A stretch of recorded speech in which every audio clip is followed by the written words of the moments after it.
Hi everyone, hope you're having a really good day. So today I'm just waiting for James Passey to join me. I hope I'm saying his name right.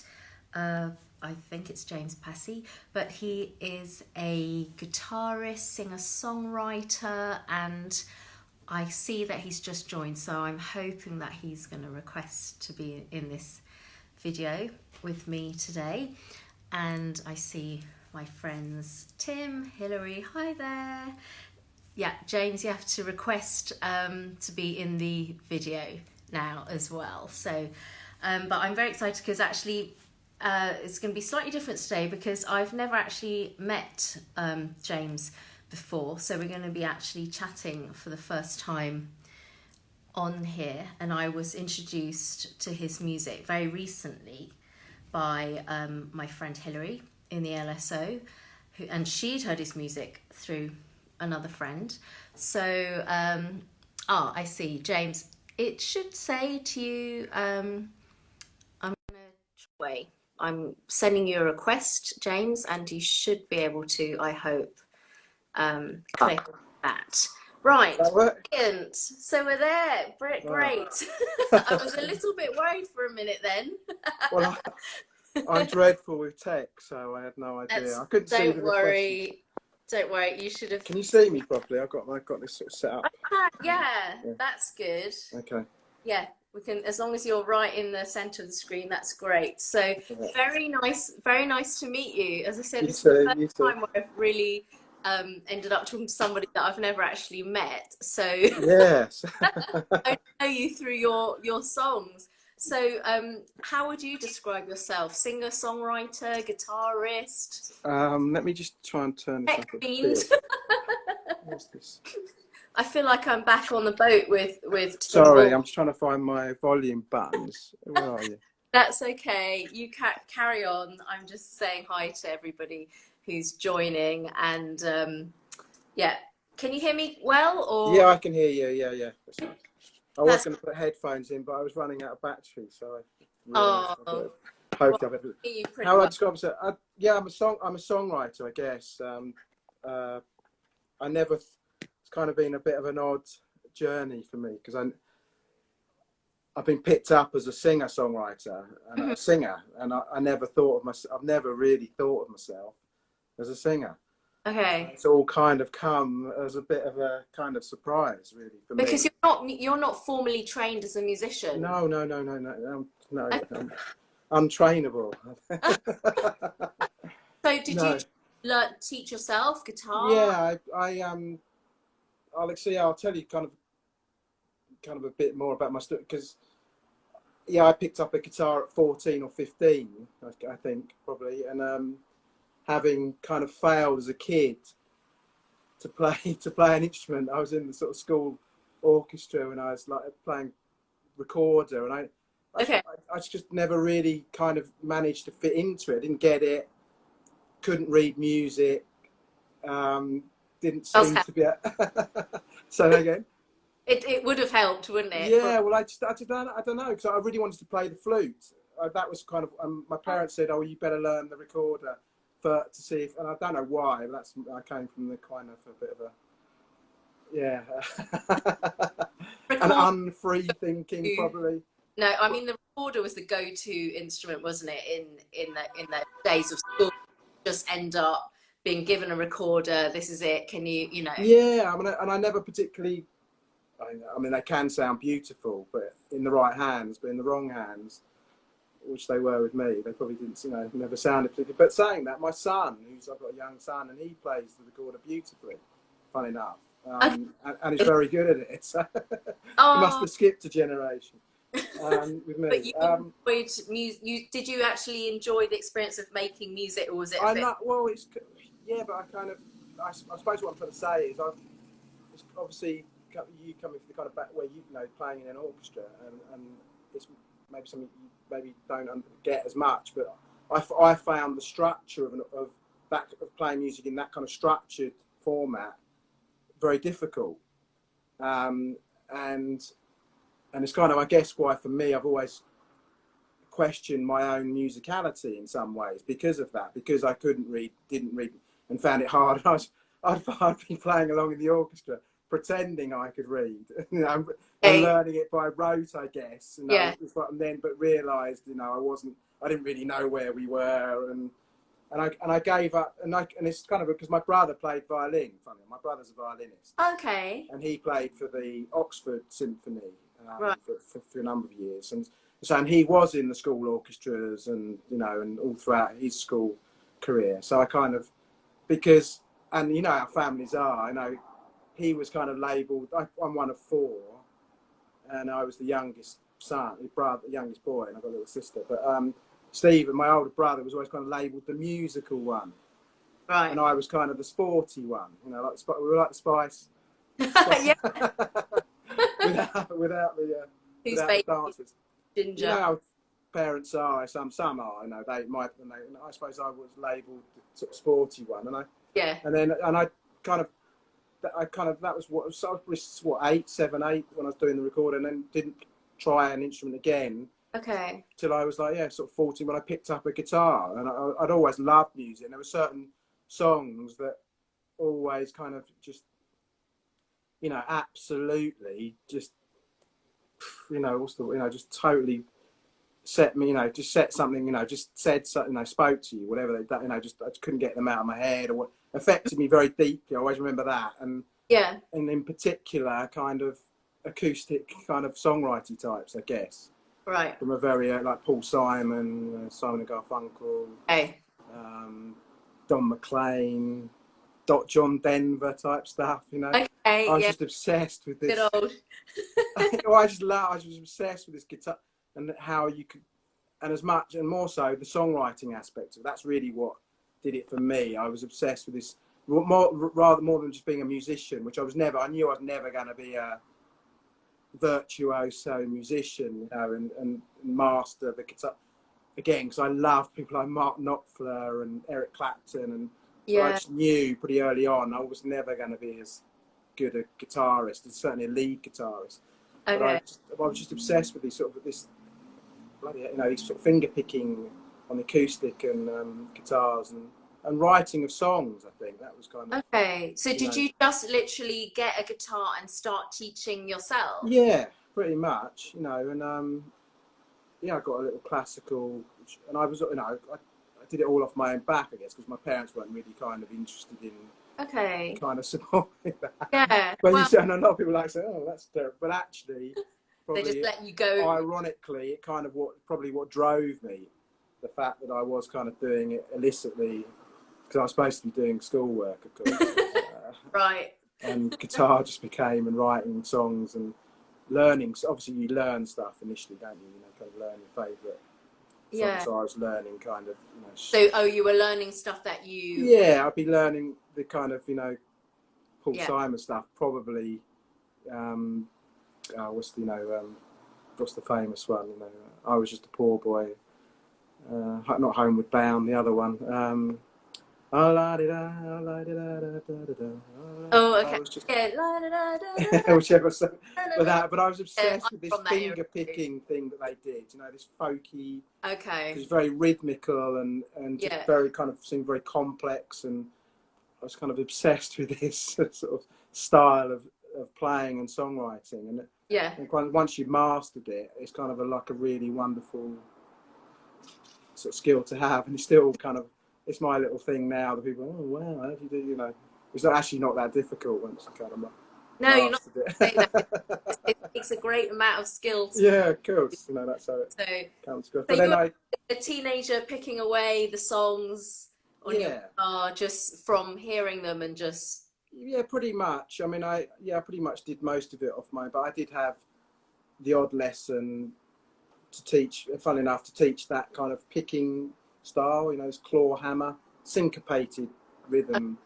Picking was called, and funny enough, it was a blind guy that taught me. And it's so interesting, kind of so important, the people that you kind of meet and, you know, kind of get to know. And because I did have a couple of other lessons, quick, but I never really worked for me.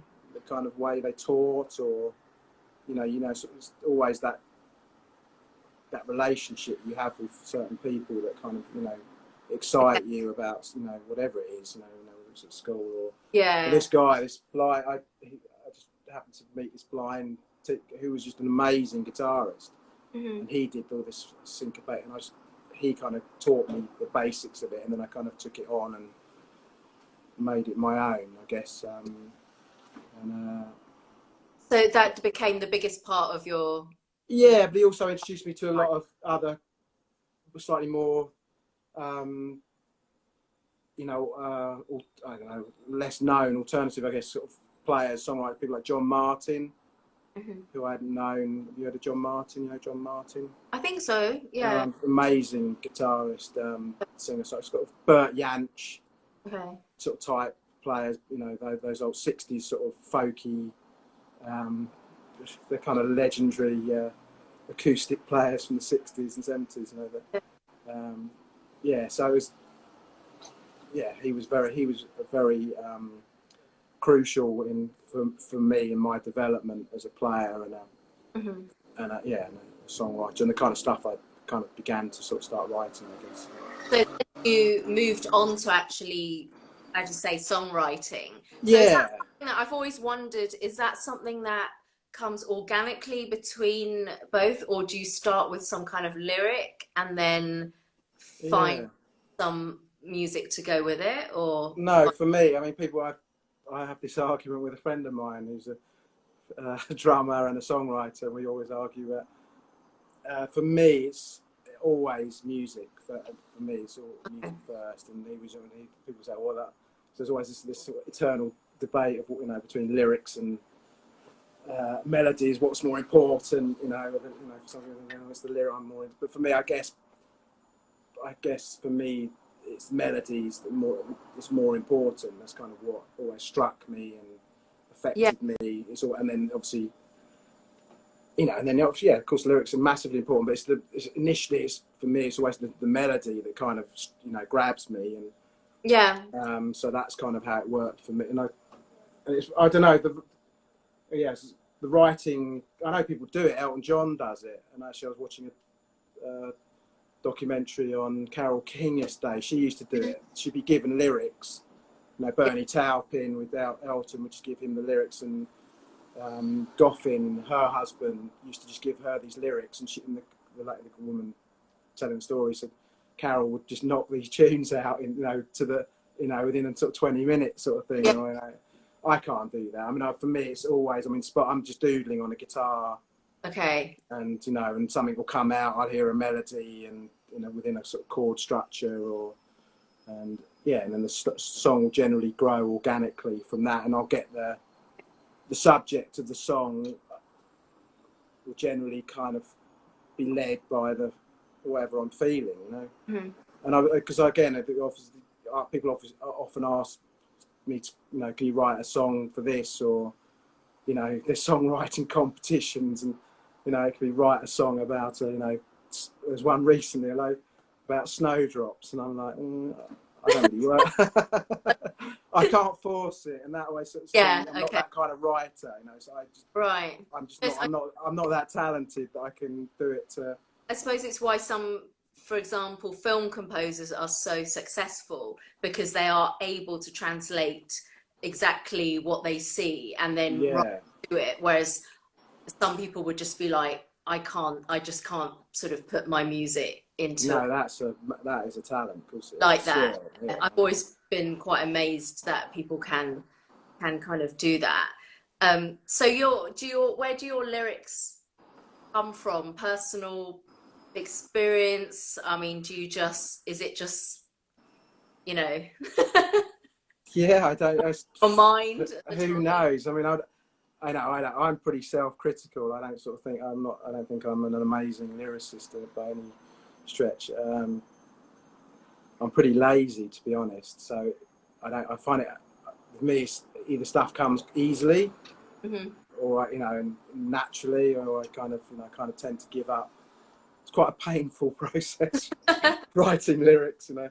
Yeah, well, I think it's funny what you say about being sort of led by the music, because I did have not an argument, but a discussion with a friend once about what draws us to a specific song. And he said lyrics for sure, and I said for me melody. Yeah, It there was you go. always, a lot of the time, to be honest, if I thought of some of my favorite songs, I could probably even say a lot of the time I don't even know what the lyrics are. Well, For me, that's it's exactly my argument. Very often, it's we're singing the wrong yeah, lyrics to songs yeah, anyway.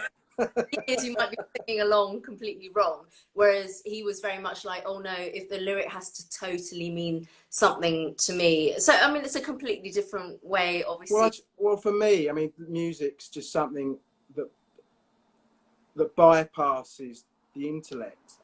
It's something, so that's its power. So for me, I would argue of course it has to be the music, because it's just, it just goes straight, you know, into the heart, straight, and it affects you in a way that, and of course lyric and the song, and that's, it's the difference between a poem and a song, of course the lyrics, a song is a song, and it is both the music and lyrics. Mm-hmm. So obviously you have to work, and that's kind of how I try to work it. The lyrics just have to fit the feel of the music, both in, in subject and in the metering, if that's the right word. Very often I don't even know the correct term, but you know what I mean. The way the lyric, Yeah, that it all fits within.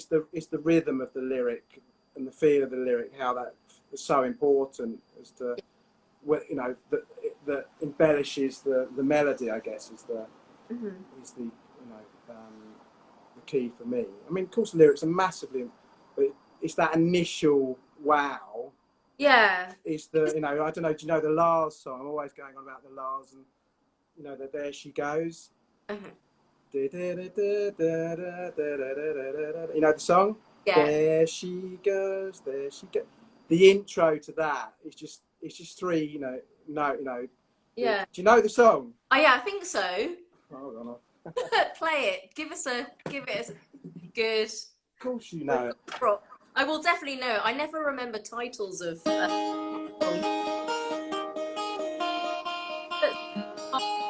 you know it? Maybe. Oh yes. Yeah, of course. Yeah.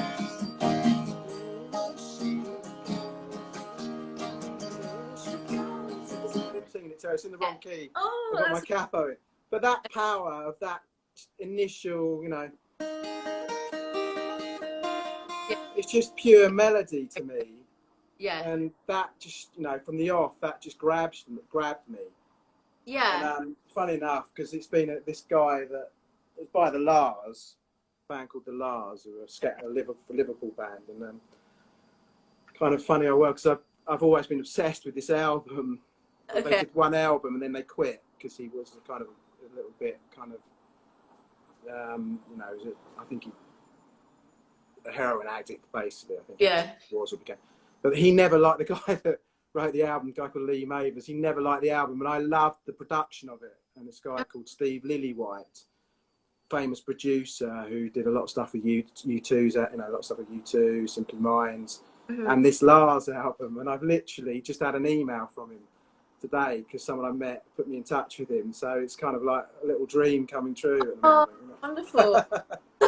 So yeah, I mean, again, because it's the production of songs that's very important as well. Obviously, sure. The feel, getting the feel of it right. Yeah. But yeah, no. So for me, and going back to I mean, listen, some people do Elton John's a master at it, but when you put, when you music to lyrics, it always kind of feels, I mean, to be able to do that smoothly without it, would feel to me like you're trying to force something to fit, Absolutely, yeah. The rhythm of the lyrics, the way they, to be able, that's just a whole different. I'd say it's a different level of talent, I would guess, but I couldn't do it. Your songs are extremely lyrical. That's you think so? Oh wow, okay. Melody is beautiful, and as I say, for me, even that's why I think for me songs are so much more about the music, because sometimes the lyrics might have absolutely nothing to do with your life. Obviously, you know, you've got breakup songs, everyone can relate to them, you know, famous, you know, songs or being in love and stuff. But often songs just might not even have a particular resonance, the lyric, to your own life, but yet you can still get a massive amount of enjoyment just because they just sound so beautiful with the Oh, as the listener, you mean? yeah, Yeah, as a melody for a listener, yeah, toast, yeah. which is why I'm much more drawn to it, to the melody much more, because yeah, sometimes they might be singing about something which I just think is like totally nonsense, or it doesn't, it's just not relevant. But I think, yeah, I find your songs extremely melody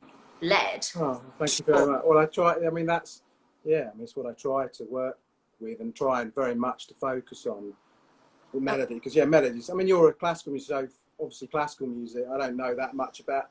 I grew up listening to it because it was in the house where I grew up, and obviously, and of course, I'm guessing, you know, classical music is fundamentally about melody. You know, some of it. Mostly, yeah. Yeah, And but they're incredible melodies. That always struck me, you know. You know, yeah. I mean, the Mozart and whatever. Some of those melodies are just yeah, incredible. And I know obviously, a lot of pop songs are written around famous yeah, classical well, pieces, it's aren't they? what makes music endure over, you know, if you're talking about Mozart and Beethoven, you know, over absolute centuries, because you know, what it all gets into our head and in here. So it's kind of, music is so much a part of what drives people, if you like, whatever form of music it is.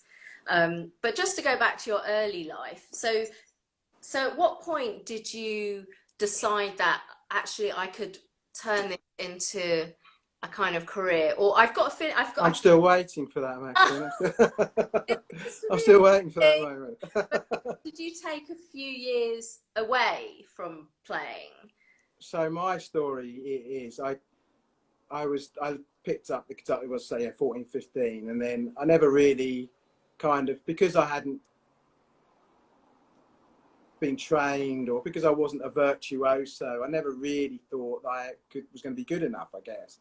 Mm-hmm. And and all the people that I'm in, I know, you know, the bands I'm into, I'm very sort of self-critical. So, you know, I'm a big Mark Knopfler fan, or, you know, Paul Simon, you know, or Eric Clapton and Van Morrison and Bob Dylan, you know, another big, you know, these guys are just, so I knew, you know, in my head, I know, oh, I can't write a song like these guys, because I've always had that sort of self-doubt thing going on. Yeah.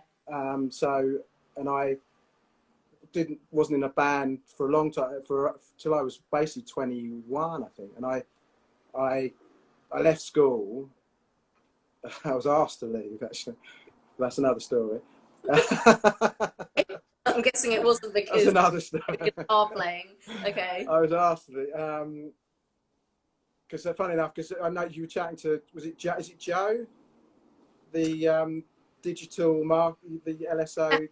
Yeah, She's Joe from Johnson. she's from Maidstone, yeah. Yes, that's right. Well, Yeah. I'm from Maidstone.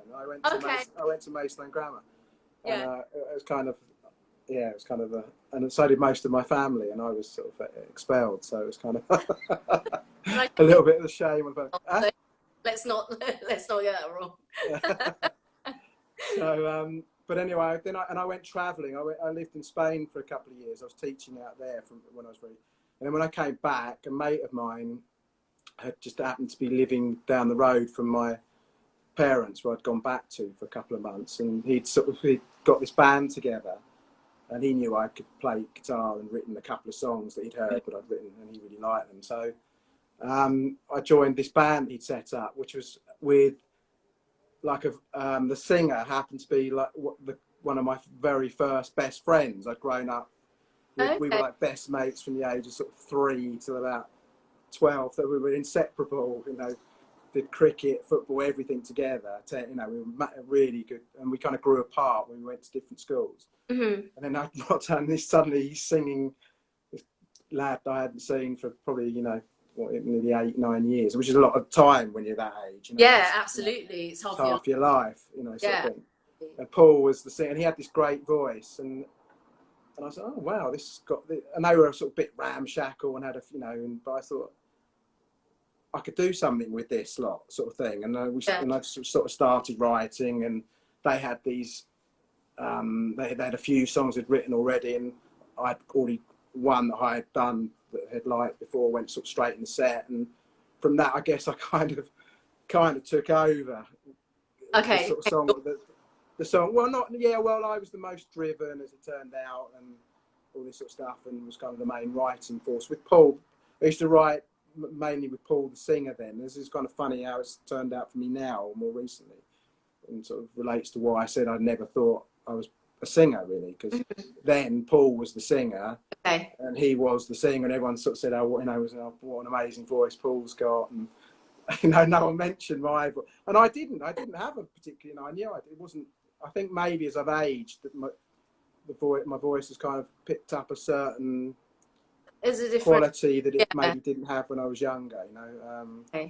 And anyway, that band, we were based in Maidstone, where your friend was from, and we sort of became the biggest band in the town, and we got a lot of followers, and we saw then, and I was like, well, we need to get up to London, you know, because that's where, you know, you need to.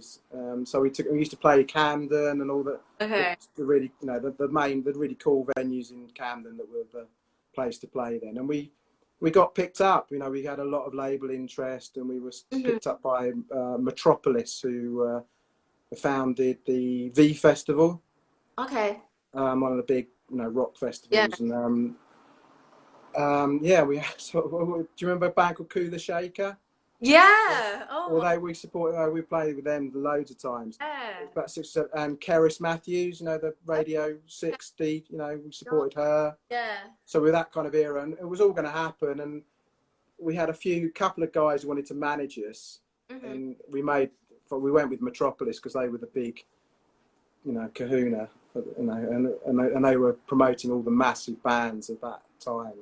Blur, Oasis, Kula Shaker, blah blah blah. So we went, but they really didn't do anything for us. It kind of, and the industry kind of fell apart at that point. It got too big. There were so many overblown, and then, you know, the arse fell out of the industry, kind of, for want of a better term. Kind of a bit like the banking crash, you know, that a lot of the labels went to the, and I'd got to that point in my, you know, in my life.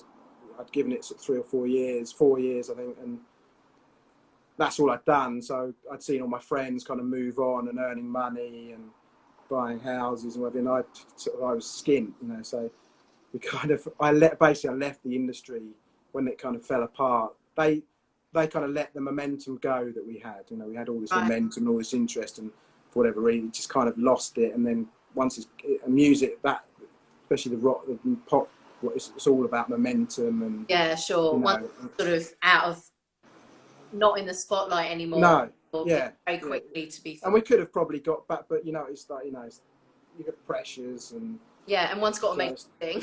So and you've got to make a living at the end of the day. Exactly, yeah. Right. So and the days before any of the, say, TV competitions that are so. It was all before. It was all pre any of that, pre-internet, all that. So, you know, and we would never have done any of that anyway. You know,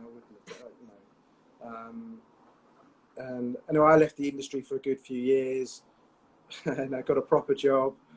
And it just turned out I was living in London for 10, 12 years or so, and then I moved down to Dorset to get out. I had enough of London for a number of other reasons, and started writing again.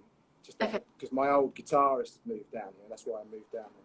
Started writing again, and we got a band together again. You know, it kind of just happened. We weren't really planning it, and pretty much the first gig we did in Glastonbury, funny enough, because that's not far from where we are. Some guy was in the audience who really loved what, you know, thought we were excellent, and turned out to be someone that was connected in many ways, and loved his music. And so from the very first gig, and he took me up to see a guy who was a multi-millionaire record producer who he knew, and you couldn't make it up. And he's the guy, funny enough, that I signed to last year Okay.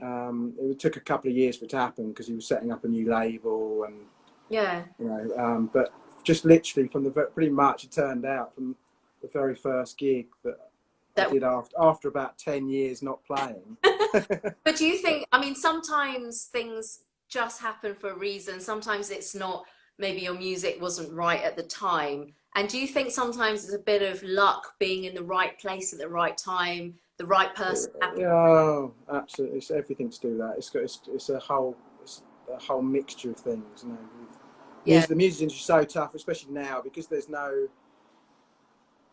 of the street, because of the internet and tech and whatever.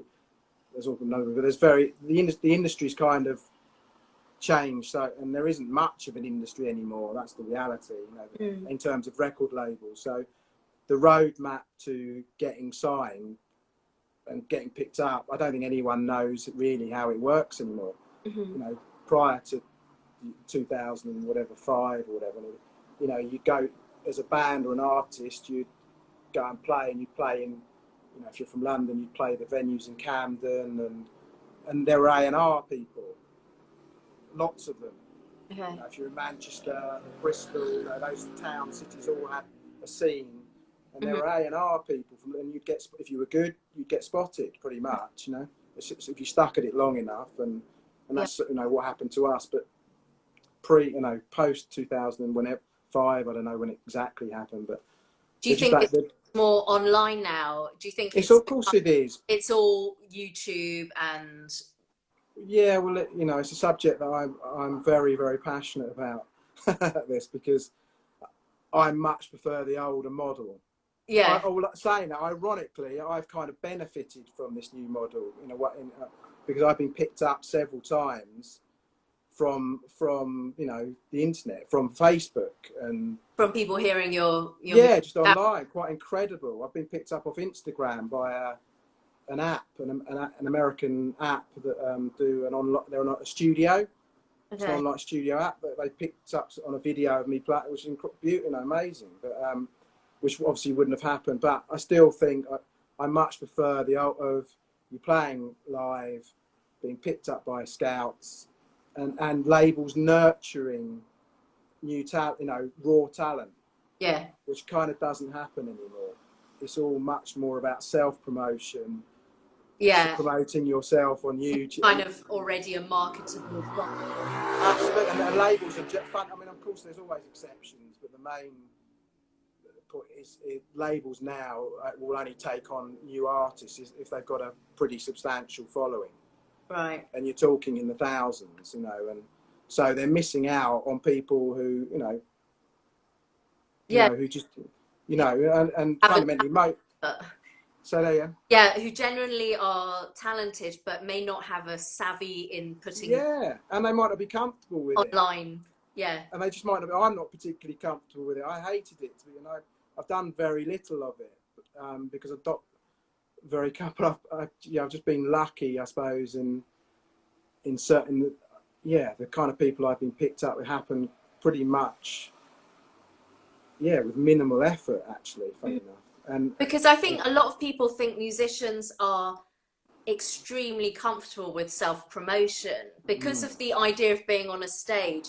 But the reality is, obviously, knowing many musicians are, they're very private, and their way of expression is obviously performing on stage, but they don't necessarily need to draw everybody in from all angles on every form of, you know, so whether it was, you know, social media and all that thing. Well, you get all, there's all types, aren't there? There's, you know, I mean, so I think a lot of artists are very confused, complicated. Complicated. You know, you see it all the time. You watch any documentary on any, you know, well-known singer, and you'll find, was it Dusty? Was it Dusty Sprit? One of the sort of 60s singers. I was watching one. You know, she was incredibly shy.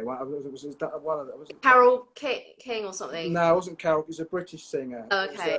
I think it was Dusty. You know, and you know, she just, you'd think that she was so confident going out, but in fact, it was exactly complete. Prince was the same. Prince was incredibly shy.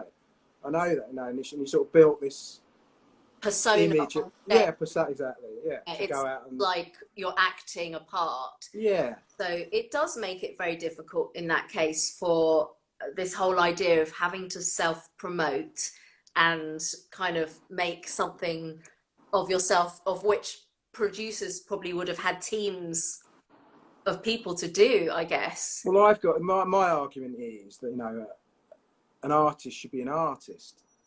You know, and as a songwriter, I want to be songwriting and doing the things around that or other stuff around that are going to inspire more songs, Mm-hmm. which is doing whatever, going for walks or whatever it is, just living, farting around, doing whatever. To get your creativity. Marketing yourself doesn't really lend itself to that, and of course, I just prefer the old model of, bands or having a, they'd call it a patron, wouldn't they, in the old days? You'd have someone, Yeah. and it was of course it's a label. You get a raw talent gets picked up by a label, Mm-hmm. and they get invested in, allowed to do their albums, in the way that and that's why you got for me, the great bands that we did through the 60s, 70s, 80s, and even 90s. Bands like the Smiths or whatever, and the Pink Floyds, and Yeah. given thousands of pounds by of course, by the labels to spend time in studios and experimenting with sounds, and I just don't think that really happens anymore. Yeah. It's definitely the landscape's changed.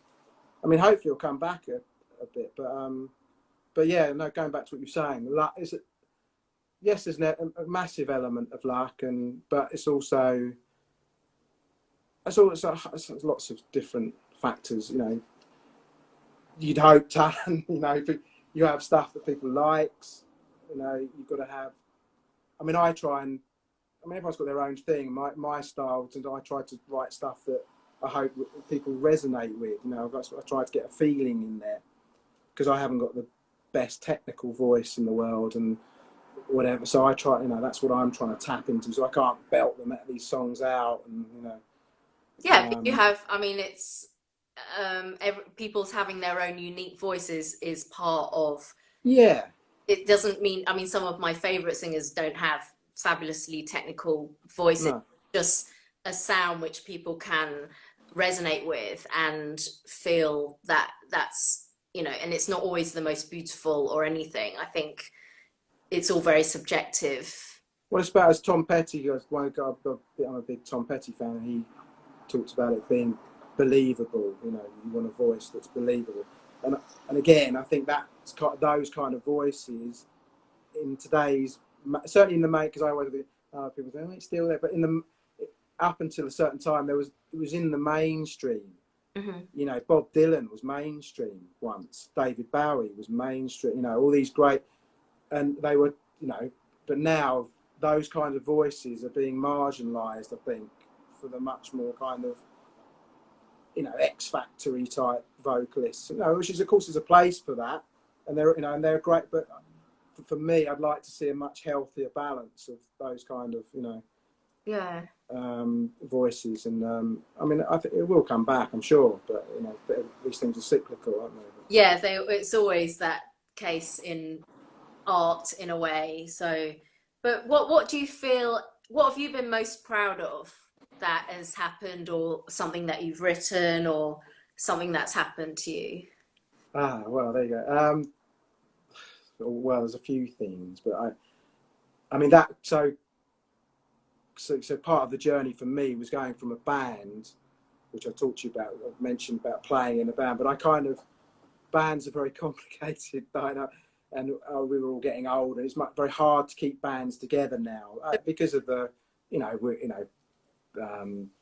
people getting old, children, kids, Yeah. different, responsibilities and whatever. So it's very hard, and because there's just so little money in any of it. So you're doing it especially if you're doing original stuff, which I've always done. We Mm-hmm. never, don't, if you're going out doing covers, then you can earn something. But originals, it's very hard to make any decent money. There are places now that do pay, so but it's costs and minimal, whatever. But Yeah. But anyway, so I kind of went solo, and I sent off a few demos, just very simply recorded stuff, guitar and vocal, one take kind of stuff. Mm-hmm. And so I've gone down that route. And again, it's something going back to the performing thing. Naturally, I don't like that kind of level of. I'm not that comfortable with that level of sort of spotlight. I liked playing in a band and having that kind of sense of camera, probably a bit like an orchestra. Yeah, I know exactly what you mean. I mean, maybe if you're doing solo stuff, it's very different. It's a very different feeling and vibe. Totally, absolutely. There's a comfort in your totally, yeah, camaraderie. So. Yeah, there's that, and also it's just, I don't know, it's just playing a song as a solo, just having that one or two other instruments play just adds so much texture and and embellishes stuff. So I always love that. But anyway, solo's kind of how it all kicked off for me. Really, I got picked up by a law firm called Clinton's. Clintons are one of the top law firms in the entertainment industry, and it's all happened in a sort of, lots of things happen in a sort of period of about 8 or 9 months, very kind of quickly. It was kind of weird because it never really happened like that to me before, and it was always like a real brutal struggle, to get any response from anybody about. And then I'd sent off this demo to Clinton's, and because someone recommended it to me. Funny, the guy that one of the founders of the BIM schools, these BIM. Kind of, BIM is the I think it started in Bournemouth or Brighton. They're kind of these Institute of Modern Music, and there's colleges where a lot of sort of acts, recent big acts have come out of. Okay. And I think there's quite a few of them now. In a few, there are, in Birmingham and Bristol. There's one in Brighton. But anyway, Damien Keys, I think his name is one of the founders. There's 3 founders. One of the guys was Bruce Dickinson from Iron Maiden. He was one of the founders. And Damien was, and someone had put me in touch with this Damien, and I sent him some tracks. He said, "Oh yeah, they're really good." And he said, "You should send them here." Okay. So I did, never expecting to get a response. And a chap called Chris Gabitas just called me out of the blue, one of their solicitors. And Chris was turned out was a singer with the, as well as being a lawyer, he was a singer with the King Singers. Oh, right. The King Singers? Yeah. Yeah, like a classical. Yeah, totally. Yeah, very. So this guy didn't really think he could sing. I've never, and certainly can't. I had this guy, singing one of the top world classic, telling me I had this lovely voice. It's like, I thought it was a wind up. I thought it was one of my. So, but that was like a real defining moment for me. Yeah. Because I'd gone over to Western Supermare, funnily enough. I was over there for the week because I was trying to put a band together from the music college in Western, because there's a music college there, and one of the tutors said he'd help me put a band together because he'd heard me play and said he would help, and he said he had some young kids that were really good, talented musicians. So I'd gone over to Western, and I was on my own and in this sort of Airbnb place, and Chris called me on that, so it's like a real lovely moment for me because a moment you'll remember. Well, it was one because he from that company, having being a singer with something as auspicious, is that the right word? Auspicious as the and not only that, because he's a 2-time Grammy winner as well. Yeah. About. And that was kind of how we learned, because he sent off these demos to 3 or 4 labels, and that's when we learned. And they all said, like, great stuff, but what's his social media footprint like? And I had about 2 followers, and it shouldn't work like that. I know. There's something inherently wrong about. It should be, are these people talented? And we like, we'll invest, some money and time and whatever. So it's a kind of strange So that was one. But the other one I've had recently, which is probably my biggest thing as a guitar player, was a couple of those songs got sent to a guy. Well, you won't have heard of him probably, but a guy called Gordon Giltrap. Okay. Gordon Giltrap's like a virtuoso acoustic guitarist, again of the same school as Bert Jansch and John Martin and John Renbourn, are all very famous, you know, guitarists and songwriters from the 60s and 70s. And in fact, Gordon Giltrap played on the last Who out, The Who. Yeah. The album, wow. You know, The Who. Yeah. And he's sort of friends, so he's mates with Pete Townsend and Brian May, funnily enough, from Queen. So he's that kind of level. So he's very high, and he's an MBE. He recently got awarded an MBE, and for his services to the.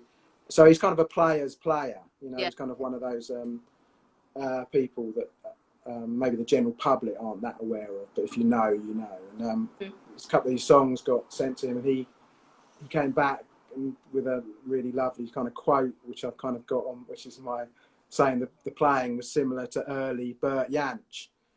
And now Bert Jansch is kind of, you know, he's a god in terms of acoustic play. Now I know I'm not as good. I'm not. But even to be mentioned, it was for me. So for me that's more important than really whether I make a big money from it. In fact, it's far more important because they're the things that mean something to me. Of someone that you think so highly of. It's the same. And your, you know, profession. You know. Yeah. I was wondering if you would like. Would you like to play something for us? One of your. Not really. I don't want to put you on the spot.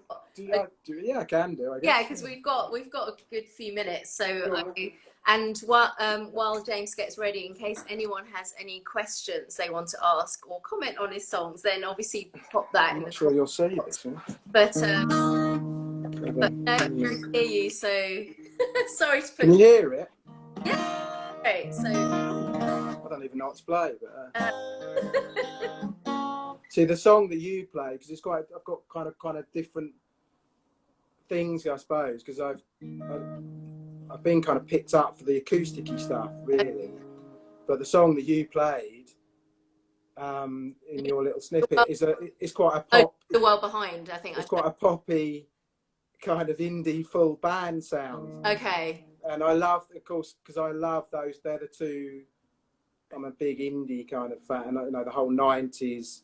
Yeah. You know, the Verve, Oasis, and kind of that's kind of what that's the other stuff that I love doing, and so I'm torn between the two kind of worlds, I guess. Oh well, we're not fussy. We don't mind. I don't know. So, but this is the song I got picked up for, so I'll play you this one, I guess.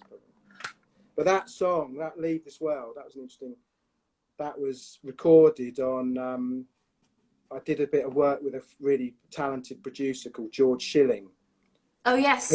Who's how we know each other. That's right. Hillary says she wants to know about the session with George Schilling. So George is a very talented producer, and he's had work with some very famous acts, and you know had number ones, and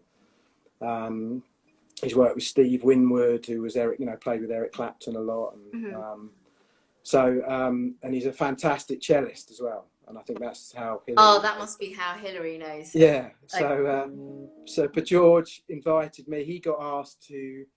Every year, there's a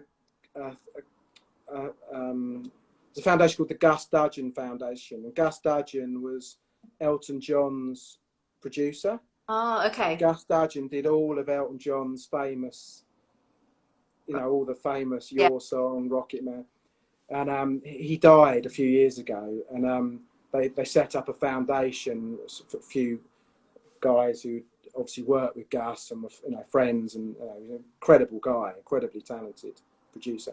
But he also did Gus Dudgeon also did Bowie's Space Oddity. Okay. Worked with Joan Armatrading, Chris Rea, lots of famous. Some famous.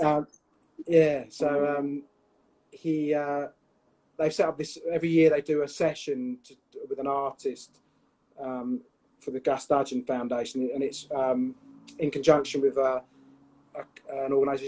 organisation, funny enough, called James, James. It's an acronym. Is that the word?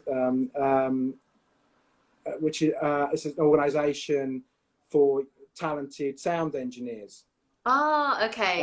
And it's run by, one of the main guys is a guy called Phil Harding, who I also met on this week that we did. Phil worked when he was with Gus Dudgeon, and I think that was the connection when he was a young sound engineer. But Phil ended up as one of the main producers with Stock Aitken and Waterman.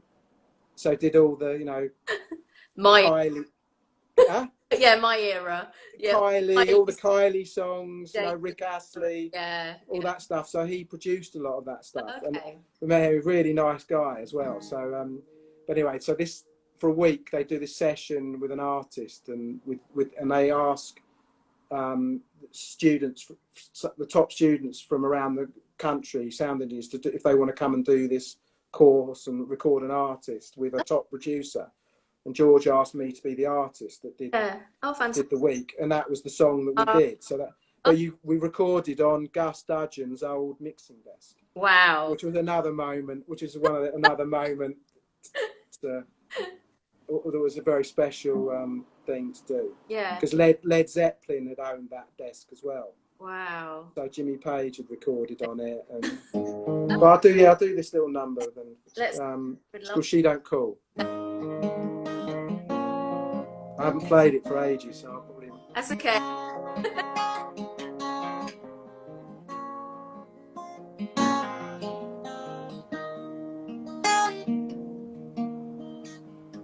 She's in my heart. She's in my head. She's in my dreams when I'm in bed.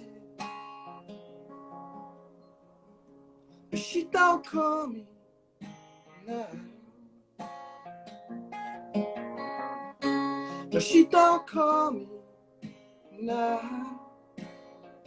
Don't call me now.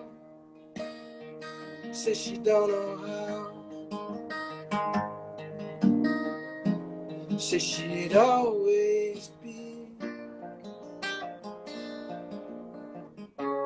waiting there for me. But says she could always see that we weren't meant to be. And I remember all the times when everything in life was fine. She was mine. She was in my heart. She was in my head.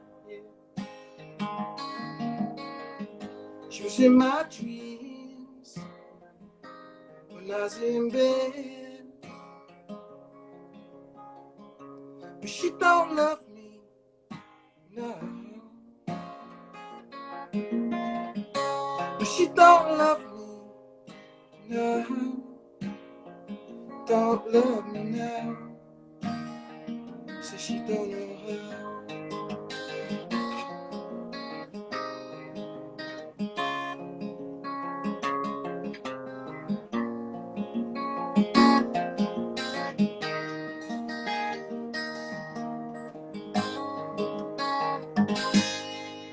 Something like that. I might it up a bit, but there you go. Oh, I wish I could have applause from all around. That was beautiful. It was in a different key to the one I did it, but so it's a little. But that's amazing. I'm being a sort of classical musician. I mean, I couldn't just then say, "Well, I've decided to play this piece that I know, but in a different key." Well,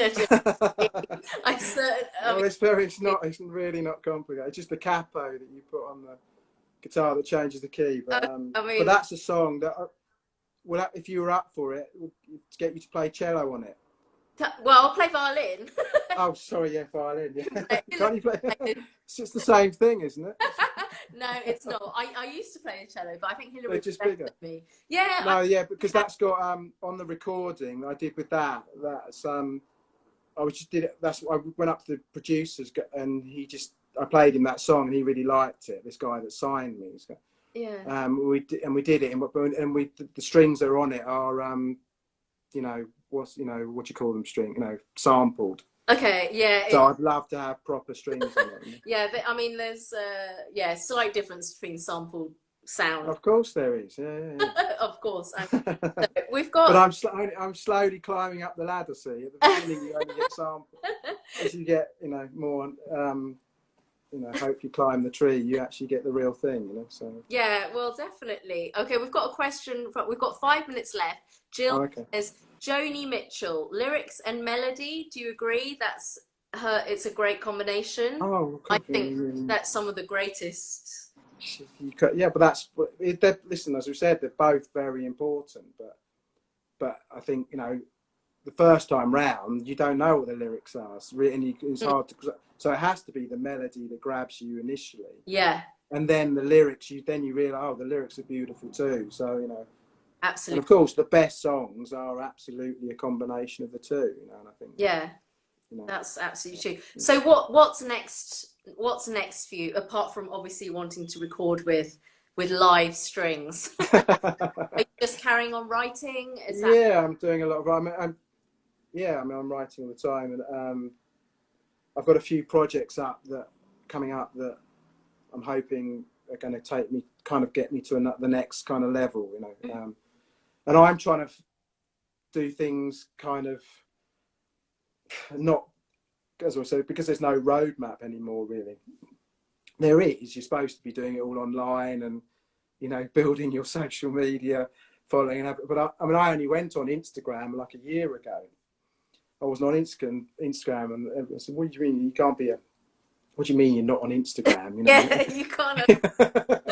I kind of got a bollocking by people like you won't make So I kind of went on, and I kind of enjoy it. I do enjoy it now on it, and I actually have been picked up from it, which was an amazing little thing. So but I'm trying to kind of crack.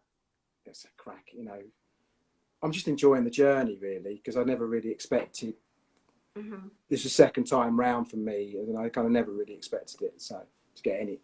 So, but one of the things that I've thought about to get to another level of, because it would be nice to make a half decent living out, That's what we can all hope, Well, I've got a guy called Steve Blacknell helping me, and he funny enough, he picked me up from Facebook, and Steve's ex-BBC was a presenter on the BBC and was out on MTV in America. But he was, you remember Live Aid? Yeah. Well, he Live Aid. Steve, I'm too young to remember that. Oh. I'm joking. I'm not. But Steve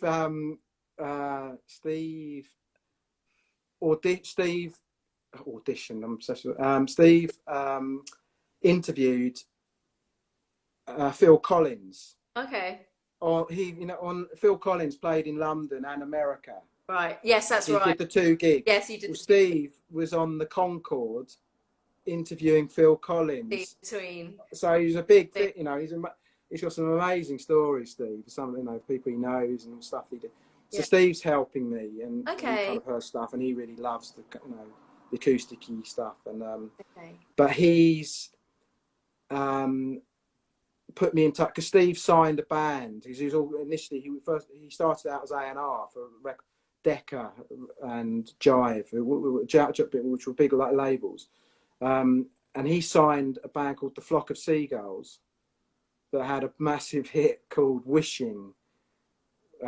Which I might get you involved with, because if this coincidence, I was supposed to do the recording just as we went into lockdown. I was going up to Liverpool because they're a Liverpool-based band, so it hasn't happened yet. But Flock of Seagulls were massive, and they were big around the world. So, and the idea is to go and do a cover of one of their songs called Wishing, Okay. Google it when you get a moment, called Wishing I Had a Photograph of You.